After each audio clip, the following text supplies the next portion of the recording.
Bonjour, je suis Ngombulu Yasangi Yaminabantu Lasconi.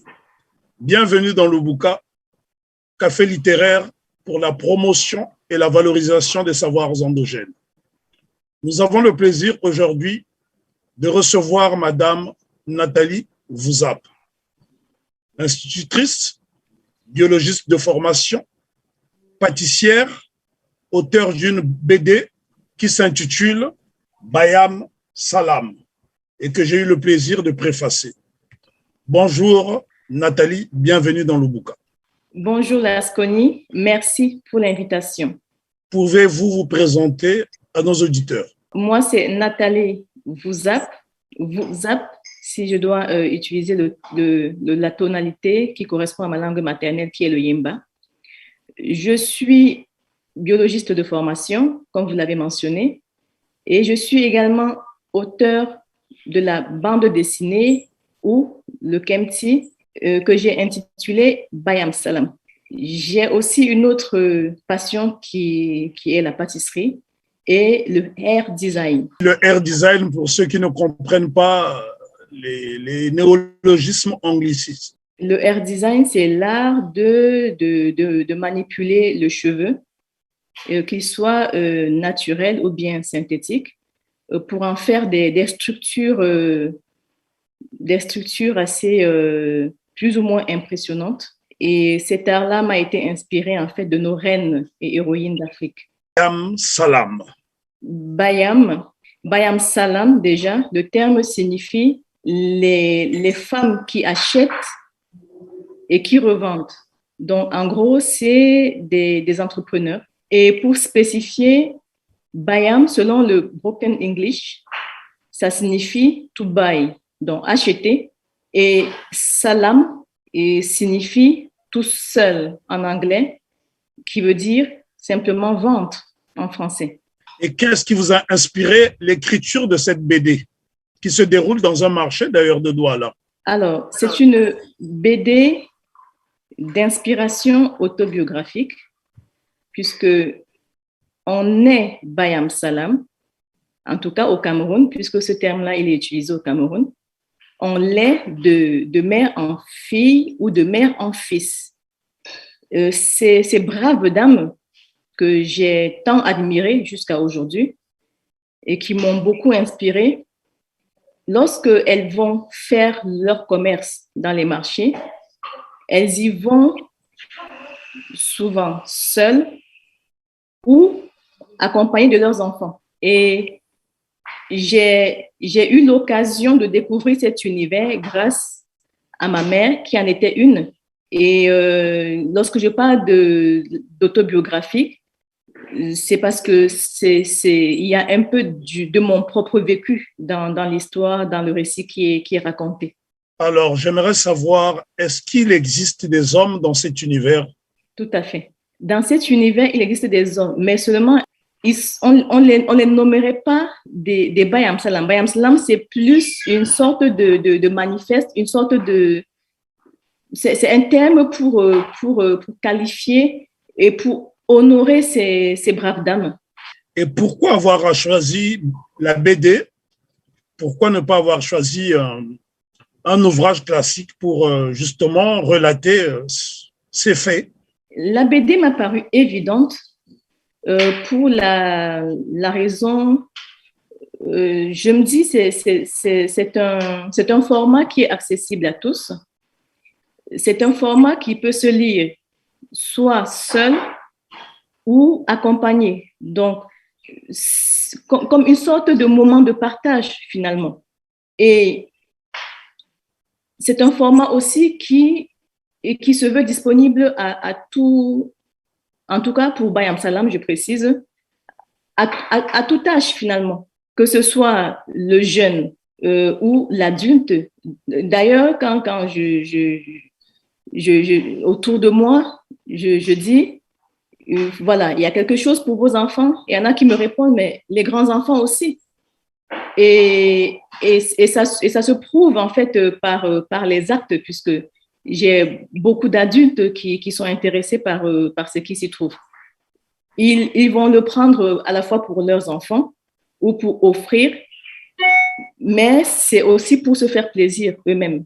Qu'est-ce qui a déterminé le choix de l'illustrateur? Parce que je lis ici que votre BD a été illustré par M. Alain Kogele, qui est de la République démocratique du Congo. Vous êtes originaire du Cameroun. Il existe également de nombreux illustrateurs au Cameroun. Pourquoi avoir choisi un illustrateur congolais? Le choix de l'illustrateur, c'est un parcours de circonstances. C'est une rencontre un petit peu fortuite. Je m'étais rendue à un salon panafricain et donc il y avait plusieurs exposants, parmi lesquels Alain Kogele. Et j'ai fait la queue parce qu'il faisait le portrait des personnes. J'ai eu envie d'avoir un portrait fait en direct live. Donc, arrivé mon tour, il m'a fait le portrait. Et quand j'ai vu le résultat et le temps qu'il a mis pour le faire, j'ai tout de suite su que c'est avec lui que je vais travailler. Et quels sont les points de vente de cette BD? Parce que nos internautes ne tarderont pas à demander le lien, les lieux, les points de vente. Pourrez-vous nous indiquer les lieux où on peut trouver cette BD? Alors, le point de vente, il y en a, pour l'instant, il y en a 3. Je dis pour l'instant parce que je compte bien les élargir. Il y en a un, c'est moi-même qui m'occupe de la distribution via une petite maison d'édition indépendante qui se nomme Tsobze Édition. Là, c'est pour ce qui est du format relié au papier ou broché. C'est la même chose. En ce qui concerne le format e-book, j'ai opté pour le Kindle de Amazon. Donc, il est disponible sur Amazon. Il suffit de taper sur amazon.fr, Bayam Salam, et on tombe dessus. De toute façon, le terme, il n'est pas si communément utilisé. Donc, il suffit de taper dessus et c'est la seule BD qui existe et qui porte ce nom. Alors, le troisième point de vente, c'est une librairie située en région Bourgogne-Franche-Comté qui porte le nom des oiseaux de nuit et qui est située dans une commune qui s'appelle Saint-Amand-en-Puisaye, dans le 58, dans le département de la Nièvre. Alors, la question que je voudrais ici vous poser, c'est que vous utilisez ici pas mal d'expressions qui sont peu communes. Existe-t-il un lexique dans votre ouvrage qui permettrait aux futurs lecteurs de comprendre justement? Tout à fait. J'y ai pensé. Je me suis mise un peu dans la tête au moment où j'écrivais, évidemment, dans la tête du futur lecteur. Je me suis dit, pour faciliter, il serait pas mal de mettre en place un lexique. Étant donné le langage, en fait, finalement, pour lequel le lexique va en nécessiter sa place, c'est un langage dit populaire. Et par rapport au lieu où se déroule l'histoire, qui, pour ceux qui ont déjà lu le livre, ils retrouvent tout de suite qu'il s'agit de Douala, la capitale économique du Cameroun. Et pour certaines scènes, ça se passe aussi dans un village au Cameroun. Bref, ça se passe au Cameroun. Et ce n'est pas tout. J'y ai mis, mais par petite dose, certains mots en Yemba. Yemba, en fait, c'est l'une des multiples langues maternelles au Cameroun. J'ai utilisé celle que je sais manier le mieux, ma langue maternelle, qui est le Yemba. Et donc, j'ai pensé aussi à faciliter la compréhension de ces termes-là. Par exemple, le marché, puisque la scène se déroule en grande partie dans un marché, rarement on trouvera le terme marché dans le livre.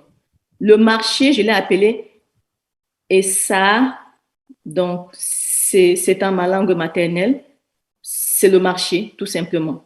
Lorsque vous avez fait le choix de Bayam Salam, est-ce un clin d'œil à la partie anglophone du pays? Oui. Et pourquoi ce clin d'œil?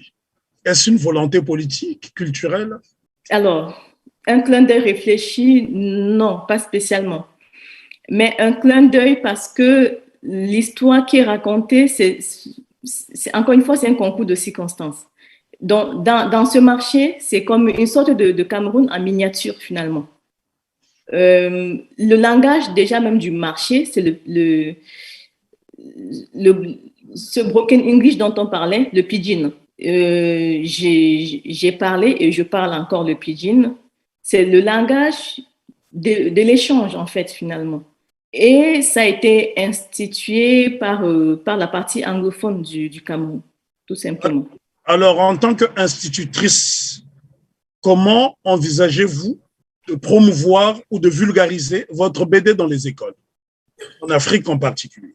À mon passage au Cameroun, je n'hésiterai pas à faire des ateliers d'écriture, notamment, voir avec, puisqu'il faut passer par les directrices d'école, d'établissement, voir avec elles pour leur faire découvrir ou redécouvrir, parce que je ne sais pas jusqu'à quel point Bayam Salam a été vulgarisé, et pourquoi pas mettre en place l'ouverture alors là, c'est à long terme, hein, d'une bibliothèque qui va faciliter en fait les lieux de retrouvailles et de disponibilité finalement de la bande dessinée.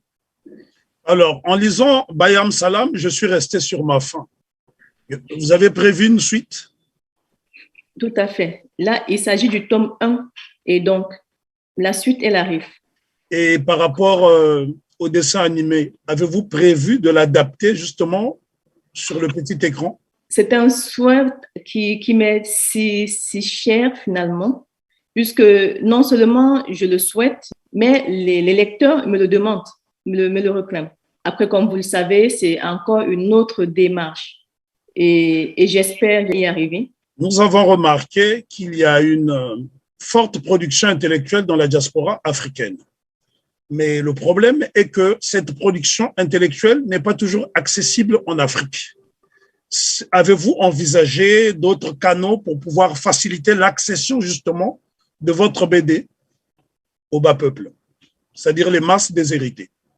J'ai eu une autre idée que je souhaiterais mettre sur le site, c'est-à-dire qu'à l'achat d'une BD, qu'il y ait une certaine somme qui soit versée dans une sorte de cagnotte et qui serait réutilisée pour permettre l'accès finalement gratuitement aux personnes qui souhaitent au-delà de tout, mais qui ne peuvent pas se l'offrir.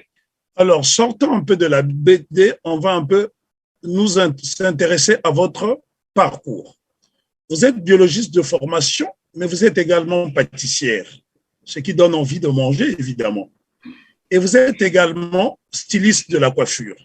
Comment peut-on passer de la biologie à la coiffure et de la coiffure à la pâtisserie, qui sont quand même des domaines très, très opposés?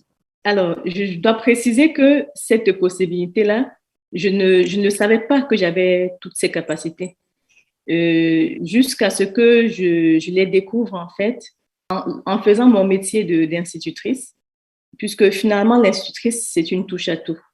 Alors, je vais préciser, quand je passe d'un domaine à l'autre, c'est presque au même moment. Je ne laisse pas un de côté pour aller vers l'autre. Et donc, je m'étais rendu compte finalement que, alors, c'est comme s'il y en a une qui n'existait pas, moi, je n'existerais pas. C'est vraiment des passions. J'ai eu la chance finalement de pouvoir exprimer ces différentes passions. Pourquoi n'avez-vous pas commencé par exemple, un livre de recettes? Pourquoi vous avez tout de suite attaqué la BD en tant que scribe? Parce que manger est une priorité. Alors, en ce qui concerne la partie pâtisserie, je me suis professionnalisée. Donc, j'ai des personnes qui me passent des commandes. Je fais des prestations, que ce soit pour des mariages. J'ai fait un mariage déjà où j'ai eu l'occasion de faire une pièce montée. Donc, c'est une partie de mon travail finalement. Je ne saurais être l'une sans l'autre. Il n'y a pas une interruption à un moment donné. Donc, je fais de la pâtisserie d'une part, j'écris, mais l'écriture, c'est quelque chose que je fais depuis un moment. Mais je veux juste préciser que là, ce qui m'a fait penser que je pouvais, enfin, que j'avais aussi le droit de, parce que finalement, c'est ça, je me suis autorisée à écrire et à le rendre disponible au public. J'ai eu l'occasion de faire une école de théâtre. Je ne sais pas si on doit citer ici. Et c'est pendant les ateliers d'écriture, en présentant, on avait l'occasion de présenter ce qu'on faisait. C'est quand j'ai présenté en fait ce que je faisais déjà depuis un moment, puisque Bayam Slam m'a pris un certain temps. Je ne me suis pas mise à l'écrire et à publier. Je l'écrivais déjà et lorsque je l'ai présenté mon travail, la réaction à la fois de mes camarades de classe et de l'enseignant ont été si positives et ils m'ont réclamé la suite. Et puis, je me suis vue en train de poursuivre. Et surtout, le fait d'être venue comme je suis, c'est-à-dire que lorsque j'ai fait l'histoire se faisait. J'ai raconté les choses que je connais. Je n'ai pas dépeint la réalité. J'ai raconté moi, tout simplement. Et je suis venue comme ça et ça a plu. Et c'est tout ça qui m'ont donné l'envie d'aller au bout. Mais seulement, entre-temps, je continuais de pâtisser, je continuais de faire du hair design, de la coiffure artistique. Alors, lorsqu'on lit votre BD, on a l'impression de humer les odeurs des différents produits qui se trouvent sur les étals de marché. Est-ce parce que vous êtes pâtissière que vous insistez justement sur ces produits dans votre BD? Parce qu'on peut décrire une scène de vie courante sans donner des détails. Or, chez vous, il y a des détails. Qu'est-ce qui explique cela? Peut-être qu'il y a une part de ça. Peut-être, sans doute. Et quelle est donc la spécificité de vos recettes en tant que pâtissière? Alors, en ce qui concerne la pâtisserie, ça a été suite en fait à la demande. Finalement, je me suis spécifiée vers de la pâtisserie végane, c'est-à-dire qui n'utilise que des produits végétaux, finalement. Et je me suis rendu compte que même pour moi-même, il y avait du bon. À la fois, il y avait de la demande. Souvent, ça peut être lié à peut-être des soucis de santé ou bien tout simplement un choix, mais il y avait du bon. Donc, je me suis spécifiée dans la pâtisserie végane et crue. Alors, quand on dit cru, il y en a qui veulent prendre le jambe à leur cou. Juste cru, le terme cru, ça veut signifier que on essaie de garder les nutriments tels qu'ils sont. On essaie de pas trop manipuler, de pas trop transformer. Et au niveau de la température aussi, du coup, mon four traditionnel a été remplacé par ce qu'on appelle un déshydrateur, tout simplement. J'ai envie de vous poser la question, est-ce de la biologie? Tout de suite, je dis oui, un grand oui, parce que d'ailleurs, pourquoi je suis attirée par la pâtisserie? Il y a ce côté un peu, quand je vais en cuisine pour faire la pâtisserie, on appelle ça le laboratoire. Donc, je me suis retrouvée dans ce laboratoire biologique-là et je crois qu'il y a de ça. Il y a fortement de mon parcours scientifique dedans. Donc, quand je me retrouve dans mon laboratoire, voilà, je sais pas, je tiens les commandes. Et c'est tout moi, ça, finalement. Dans l'univers de la BD, il y a beaucoup d'hommes, surtout, notamment dans l'univers de la BD africaine. On a des noms qui tout de suite me viennent à l'esprit, Serge Diatantou, et il y a très peu de femmes. On pourrait citer notamment Marguerite Aboué, qui a initié une BD intitulée, je crois que c'est Aya de Yopougon. C'est ça. Et je voudrais savoir, avez-vous été influencé? Avez-vous subi des influences? Tout à fait. Marguerite Aboué, pour ne citer qu'elle.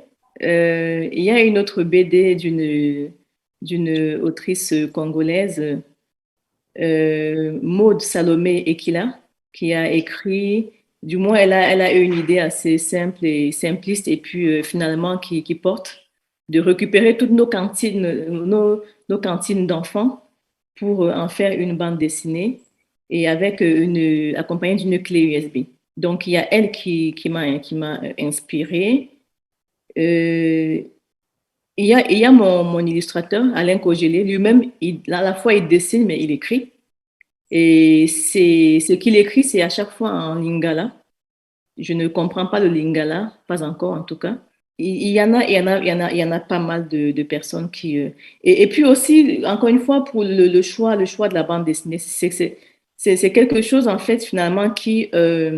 Je crois que j'ai été séduite par ce format parce qu'au fur et à mesure que je lisais les bandes dessinées, il y a comme une sorte de facilité d'accès au message qui veut être passé. Alors, par rapport aux illustrations sur la couverture de votre BD, on voit ici une magnifique coiffure authentique. Pourquoi avoir privilégié la tradition à la modernité? Parce qu'aujourd'hui, les jeunes filles africaines ne se coiffent plus comme ça. On aurait souhaité que ces coiffures-là soient un peu plus visibles sur les écrans de télévision. Et là, sur votre BD, vous avez fait un choix qui me paraît assez judicieux. Pourquoi avoir choisi cette coiffure? Pourquoi pas les rajouts, etc. Parce que quand je regarde cette jeune fille, je la trouve jolie. C'est beau, en fait. À mes yeux, je trouve ça très beau. Et aussi, autant que je me souvienne, cette coiffure-là, c'est celle que j'ai portée, en fait, quand j'étais enfant. Je sais pas. Donc, c'est de la nostalgie. Oui, oui. Alors, il y a une scène dans la BD qui m'a rendu nostalgique de ma période scolaire, puisque là, il y a des secrets d'écoliers, des secrets de condisciples, et vous avez fait le choix de 3 personnages, 3 amis qui se partagent le secret. Vous avez notamment parlé d'une inspiration autobiographique. Est-ce que cette scène vous a été inspirée par votre passage à l'école ou c'est tout simplement de la fiction? À la fois, il y a du vécu, mais il y a aussi de l'imaginaire, mais un imaginaire quelqu'un se retrouvera dedans. Cette scène telle qu'elle a été faite, il y en a qui vont se retrouver dedans. C'est de l'évidence finalement. Alors, vous vivez hors du Cameroun. Vous vivez hors du Cameroun et ici, vous décrivez un univers qui est totalement africain. Ceux qui ne connaissent pas l'Afrique vont certainement découvrir, mais sans forcément s'identifier à votre BD, je m'excuse. Alors, comment faire pour promouvoir les paysages de cet univers? Parce que cet univers, pour l'instant, ici, est illustré. Mais comment faire rêver ces jeunes Africains nés en diaspora qui voudraient découvrir l'Afrique à travers votre BD? L'idée, c'est d'abord de susciter l'envie. Et puisque parmi les lecteurs, il y a aussi nos enfants. Là, j'ai raconté ce qui se passe au Cameroun. Et ça va même sans être camerounais, on se retrouve, que ce soit dans les pays voisins, donc au Bénin, en Côte d'Ivoire, au Congo. On se retrouve parce que finalement, ça se ressemble. Et donc, encore une fois, l'idée, c'est de susciter l'envie de par cette histoire-là qui est racontée. Et on sait aussi très bien que entre ce qu'on s'imagine et ce qu'on vit, il y a toujours une petite... Enfin, ce n'est pas exactement la même chose. Le fait de susciter l'envie et la personne qui a atteint on va dire, ce but-là, il aura peut-être, il se dit, bon, ok, je vais aller sur place et puis je vais vivre cette réalité-là et me faire mon propre avis. D'où vous est venue cette inspiration? Est-ce une promotion volontaire ou involontaire? Il s'agit là d'une promotion volontaire de l'Afrique, une part de cette Afrique dont on ne parle pas assez ou alors presque pas. J'ai fait le choix ici parce qu'évidemment, il s'agit des femmes entrepreneurs et qui vont au front, entre guillemets, avec leurs enfants. Et j'ai fait le choix ici de montrer, sans jamais dépeindre la réalité, que dans ce mouvement-là, et d'ailleurs, les enfants, ils ne font pas que faire le marché, ils vont aussi à l'école. Donc, à la fois, ils ont comme une sorte d'école de la République qu'ils fréquentent, et de l'autre côté, ils ont l'école de la vie qui est le marché. Et donc, les deux se nourrissent, en fait. J'ai vraiment voulu mettre ça en avant. Les deux se nourrissent. Et autant ils sont au marché, c'est un lieu qui, comme vous l'avez noté, vous l'avez constaté en lisant Bayam Salam, qui crée les échanges, la coéducation, parce que dans les marchés, on voit très bien que c'est pas forcément la maman d'un tel, comment dire ça, lui qui va s'occuper. Il y a une scène là, notamment une jeune fille qui dit les haricots et les reprises par une autre dame qui lui dit non, il n'y a pas cette liaison là. Voilà. Donc, cette coéducation, j'ai voulu mettre ça en avant. Il s'agit pas de raconter la misère, parce que non, il y a pas, de toute manière, la misère, il y en a partout. Et il y a aussi de la joie. C'est ce que j'ai essayé de décrire dans le récit de Bayam Salam. J'ai vraiment voulu, j'ai mis à cœur j'ai voulu mettre l'accent sur ce fait-là. Votre coiffure contraste avec ce que nous avons l'habitude de voir au quotidien sur les têtes de nos sœurs. Certaines disent qu'il est difficile d'entretenir les cheveux afro. Voilà pourquoi elles préfèrent se mettre des cheveux artificiels. Qu'en dites-vous? La question de la difficulté de coiffer le cheveu africain, c'est une réelle question. Il s'agit pas là d'un caprice. Et de ce que je sais, d'après les petites recherches que j'ai faites en m'intéressant aux cheveux africains, il paraît que nous ayons oublié ou perdu la mémoire de traitement de nos cheveux.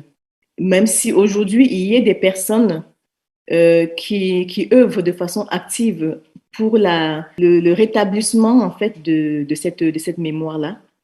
Je pense ainsi à Dame Lewat, que je n'ai pas eu la chance de connaître, mais qui, bien qu'elle n'est plus de ce monde, elle a laissé un héritage et ce qu'elle a fait, c'est quelque chose qui, de toute façon, quand c'est bon, ça perdure. Et c'est quelque chose de génial. Après, j'aime à dire que la femme africaine, en fait, même si elle met un sac sur sa tête, elle est belle, en fait. Et je pense ainsi au fameux marais de tête du côté des Antilles. Lorsqu'une femme, elle n'a peut-être pas envie de se coiffer, ou bien elle est pressée, ou bien quoi. Et encore, même le terme pressé, c'est pas tout à fait ça. Parce que le marais de tête, c'est toute une technique, il faut prendre le temps pour faire les choses. Et lorsqu'elle le fait de façon convenable, elle est tout aussi jolie. On ne voit pas son cheveu, il y a un tissu qui a été emmêlé avec certaines méthodes à respecter, et elle est tout aussi jolie. Après, n'oublions surtout pas qu'il y a ces autres femmes qui mettent on va dire, oui, la perruque, c'est soit par choix, parce qu'elles aiment ça, en tout cas, chacun fait comme il veut. Elle n'en demeure pas moins jolie. Mais il y a d'autres qui, lorsqu'elles mettent ça, c'est vraiment par manque de choix. C'est qu'au niveau à force d'avoir tiraillé le cheveu, il y en a qui n'ont plus rien devant. Il y en a qui ont perdu des cheveux par endroits et de façon irrattrapable finalement. Les dégâts, on a du mal à rattraper. Et l'option qui leur reste, c'est la perruque, tout simplement. Maintenant, c'est vrai que, alors là, je ne donne de leçons à personne, mais ce sont mes choix, c'est quelque chose qui me porte. c'est vrai qu'on peut faire le choix d'imiter notre, alors de se rapprocher de ce qui nous ressemble le plus. Comme par exemple, cette coiffure que j'ai, que je porte, ben, je vais dévoiler. Il ne s'agit pas d'une coiffure, elle n'est pas collée à mon crâne.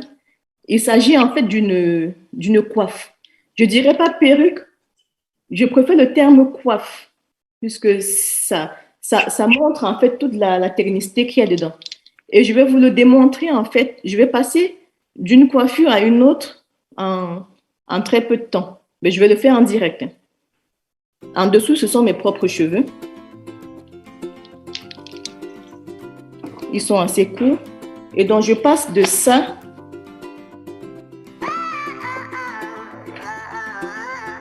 à ça.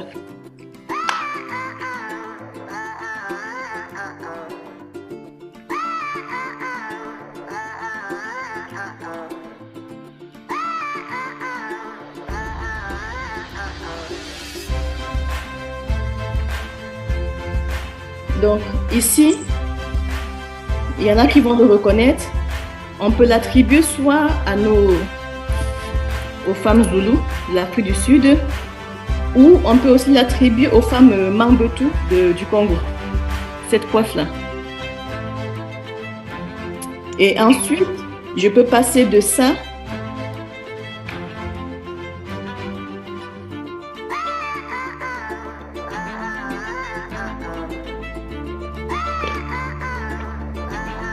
à ça.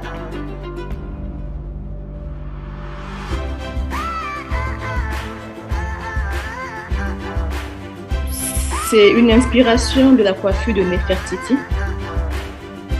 tout simplement.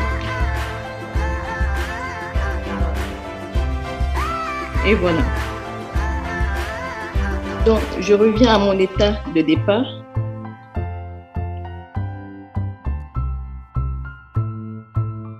Et voilà. Après ça, je peux tourner comme je veux. Je peux mettre devant. Je peux finir là. C'est moi qui vois. Tout simplement. Comme quoi, l'Afrique ancestrale inspire encore. Bravo, Nathalie. Merci en tout cas pour cette belle démonstration. Merci à toi, Lasconi, de m'avoir donné l'opportunité de le faire. Ben, ça a été à la fois une découverte et un enseignement. Je n'ai pas l'intention de devenir coiffeur parce que je suis maladroit. C'est un travail qui demande une certaine agilité. Je ne suis pas assez méticuleux pour m'exercer au risque de causer des dégâts sur les têtes des femmes. Mais en tout cas, ça inspire et une fois encore, bravo. Ben, je dirais merci à nos reines et héroïnes qui m'ont inspiré tout ça. Sans quoi, je n'aurais pas, je saurais pas où commencer. On pourrait dire que ce sont les bienfaits du kémitisme. Tout à fait, tout à fait. Et quand vous dites vous ne pouvez pas ou bien vous n'avez pas la patience, j'ai envie de vous dire, dans votre domaine, je pense pas non plus que je puisse faire pareil.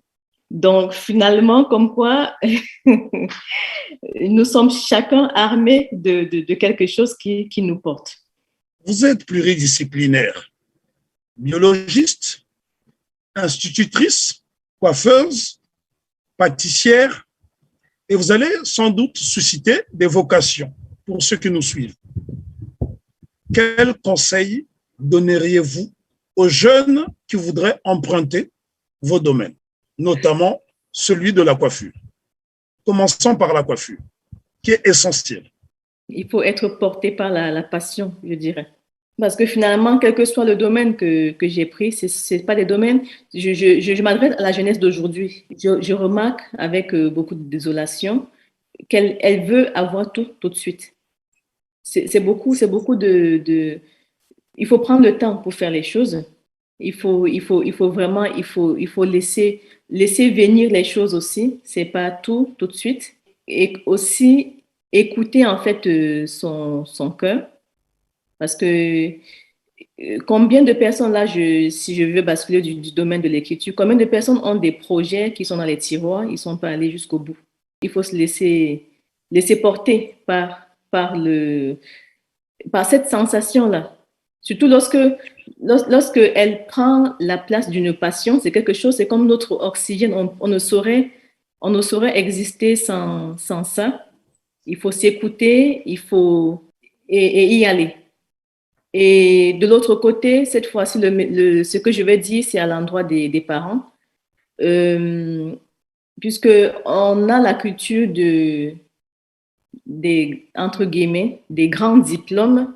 Rarement, lorsqu'un enfant viendra nous dire, on est porté par la pâtisserie, je prends le cas de la pâtisserie, ou la coiffure, qui d'ailleurs a été bien décrit par Aya de Marguerite Aboué dans Aya de Yopougon.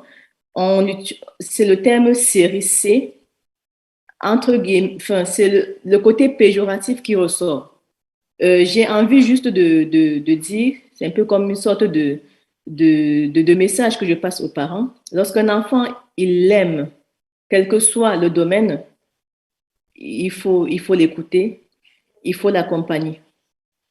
Il n'y a pas de saut métier. La preuve, moi, je vis de ce que je fais, de mon art. Aussi, se dire qu'on peut être plusieurs personnes en même temps. Moi, j'aime à dire, j'ai plusieurs vies. Parce que en fonction des différents champs d'action, j'ai plusieurs vies. Je mène plusieurs vies en une vie. En tout cas, on ne peut que se féliciter de vous avoir eu aujourd'hui. C'est extraordinaire que de rencontrer des êtres aussi inspirants que vous, Madame Nathalie Vouzap, biologiste, coiffeuse, pâtissière. Réunir autant de qualités, ce n'est pas évident pour le commun des mortels. Nous vous souhaitons bon vent. Quant à vous, chers internautes, nous vous disons à la prochaine. Merci. Merci à vous, Lasconi.